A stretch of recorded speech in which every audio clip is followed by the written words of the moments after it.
Some words we use all the time, we don't even think about them. But what if one of those everyday words was secretly one of the most powerful, most efficient words in the entire English language? Well, today we're going to put one of those simple words under the microscope. And trust me, what we find is going to reveal something pretty amazing about how language really works. And here it is, the word tight. Yeah, I know, it seems pretty basic, right? But believe it or not, this little four-letter word is a total powerhouse. And the reason why, well, it's been hiding in plain sight. So here's the big secret. The thing that makes this word so special is that it's on a very particular list. It's called the Basic English 850 list. Now, if you've never heard of that, don't worry. We're about to fix that. Okay, so let's talk about this list. The whole concept behind it is, honestly, it's just brilliant. This isn't about trying to memorize the entire dictionary. No, not at all.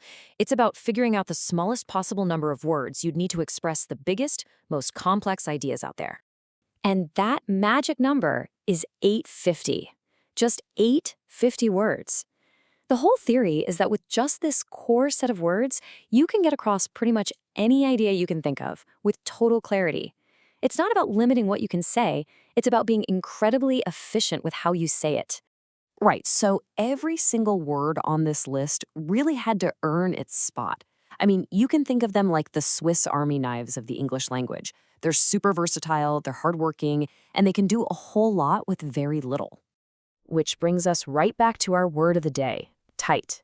It is the perfect example of why this whole basic English idea works so well. Because this one little word, it's a total overachiever. It actually does two completely different jobs in a sentence. So what are these two jobs? Well, on one hand, tight can be an adjective, a word that describes a thing.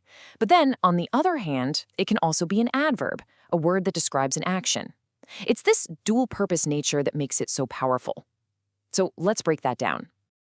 All right, first up, let's look at its job as an adjective. When tight is playing this role, it's all about describing the state of something, its firmness and its security. This is probably the meaning you think of first.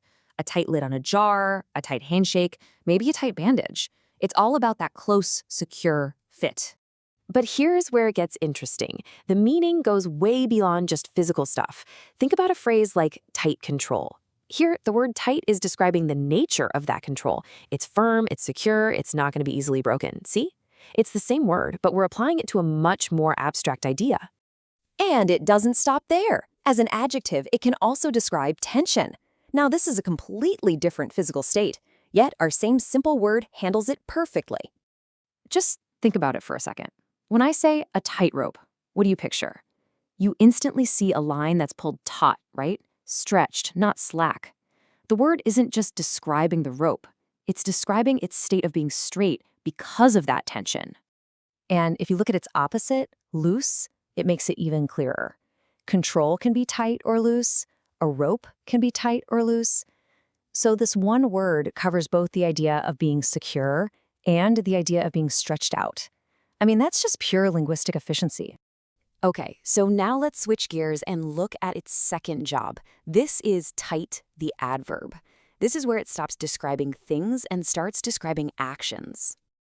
Yeah, as an adverb, tight jumps right into the middle of the action. It tells you how something is being done. It adds this feeling of force, of security, of making sure something stays put. This example here is just perfect. Hold on tight. The word tight isn't describing you. It's not describing what you're holding on to. It's modifying the verb, hold. It's telling you how to do the action, with all your strength, securely. So after that deep dive, let's pull back. This little exploration of the word tight really shows you the entire philosophy behind the Basic English 850 list.